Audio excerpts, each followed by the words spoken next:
Joe with an update on one of my earlier videos.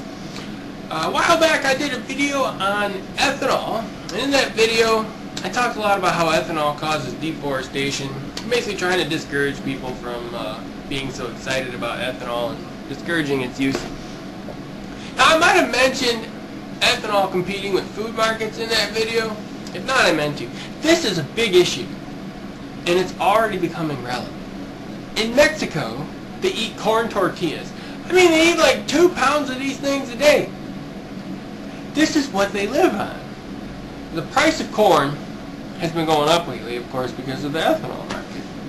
When you make $4 a day, like the people NPR interviewed, 75 cents is too much to pay for your lunch.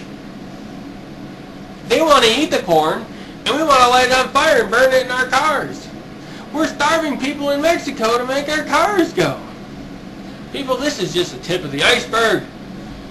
In 1998, gas prices were getting out of control. Then, in January of '99, I bought gas for 75 cents a gallon in Kansas. Last year, I paid $3 a gallon. This year, it's $2. Do we really want to introduce this kind of volatility to the corn markets? I know what you're thinking. Corn? I don't eat that much corn. What do I care? Are you sure about that? On NPR, they talked about a study.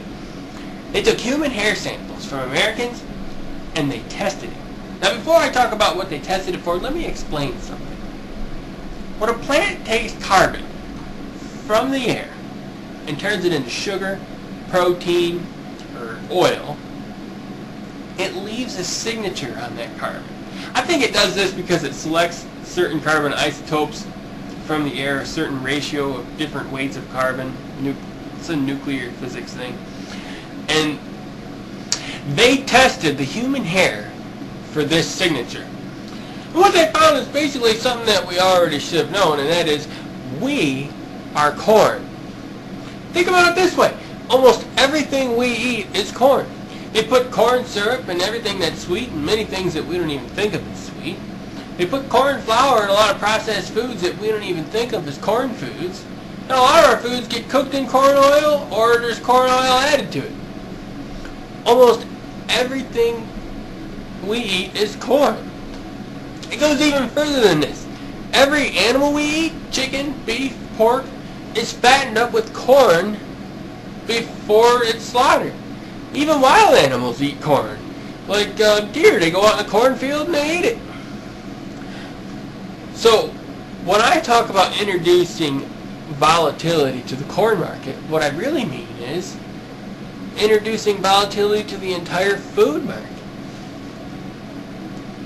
It costs about $200 a month for me to feed myself. So a family of 4 with 2 hungry teenagers, it might cost about $1,000. If you apply fuel's level of volatility, it could reasonably cost $4,000 a month or $48,000 a year in some years just to eat. Our GDP per capita is only $43.5. You couldn't even feed yourself for that in those expensive years. Now, it could never really get this bad. I mean, some people would eventually have to stop driving their cars to save money, and some people would have to eat less. And this would push prices down and kind of normalize things, but it would still be a much higher price in some years than in other years. I mean, that's just going to be unavoidable. So basically what I'm telling you is this ethanol thing is a dill pickle in your fruit salad. You don't want it.